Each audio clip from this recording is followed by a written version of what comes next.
अजीज खान साहब, मैं आपसे जानना चाहता हूं, क्या विपक्ष नकारात्मक राजनीति कर रहा है? और दूसरा, अगर अखिलेश यादव जी यही सब बातें जिनको लेकर एसपी लगातार विरोध कर रही, यही सब बातें सदन में कहते तो उत्तर प्रदेश चुनाव के लिए ज्यादा इंपैक्ट नहीं पड़ता, उनकी बात करोड़ों लोग सुनते, पूरी देश सुनता। ये गलती नहीं की आपने सदन में ना बोलकर।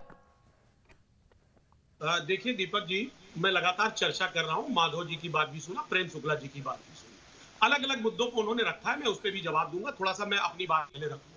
देखिए, आज बीजेपी इतना तिलमिलाई क्यों है, ये बड़ा अहम मसला है। जिस तरीके से किसानों का मामला है, कोविड की मार है और बंगाल की हार है, अगर इसको एक शॉर्टकट में भाषा कहा जाए तो ये मेरे ख्याल से यही है, और इससे तिलमिलाई। देखिए, संसद आखिर संसद में गतिरोध क्यों आया, ये बड़ा अहम मसला। भाई, तीन अहम मुद्दे थे। एक मुद्दा था साहब, कोविड पे चर्चा हो जाए, किसान बिल पे चर्चा हो जाए, सब पेगासिस पे चर्चा हो जाए।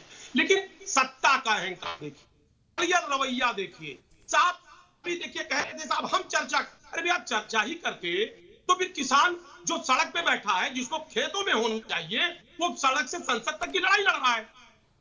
मैं कहना चाहूंगा कि जिस तरीके से बीजेपी है, बीजेपी का एक चेहरा है दीपक भाई, क्या है कि बीजेपी में से, अगर बीजेपी पार्टी से धार्मिक उन्माद और झूठ इसको माइनस कर दिया जाए तो बीजेपी में कुछ नहीं बचा है ही नहीं कुछ, क्योंकि सवाल झूठ के अलावा उसके पास कुछ नहीं है। हम एक मोटा मोटा आंकड़ा देना चाहेंगे।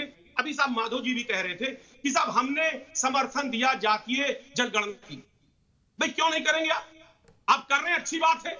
1931 में वो सेंसस, 1931 का सेंसस आज तक लगातार उसी में सारा आरक्षण मिल रहा है। 90 सालों में बहुत चीजें बदल गई, लेकिन आप साहब आपने 2011 के बाद 4000 करोड़ रुपया लगा करके जातीय जनगणना आपने कराया। 2015 में स्वर्गीय अरुण जेटली साहब ने कहा साहब बहुत जल्द आंकड़ा घोषित करेंगे, नहीं किया। 2018 में आदरणीय राजनाथ सिंह जी ने कहा घोषित करेंगे, साहब नहीं किया। 2021 में आपने वो कॉलम ही हटा दिया।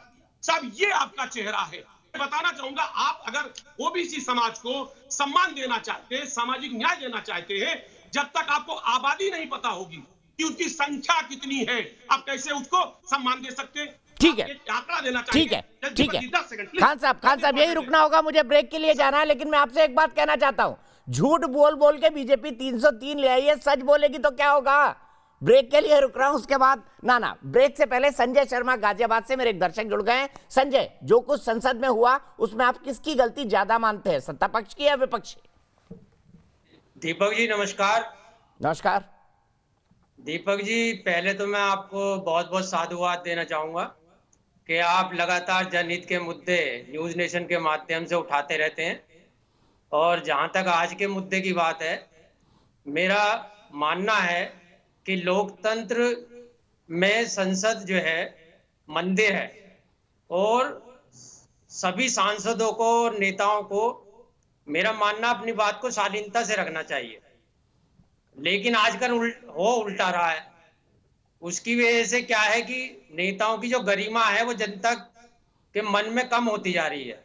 ठीक है, आपने बिल्कुल सही कहा। मैं इसी पॉइंट पर बहस को आगे ले जाऊंगा कि क्या नेताओं की गरिमा कम होती जा रही है। बहुत बढ़िया संजय शर्मा जी, ब्रेक के लिए रुकते हैं, ब्रेक के बाद शुरुआत होगी रागिनी नायक से।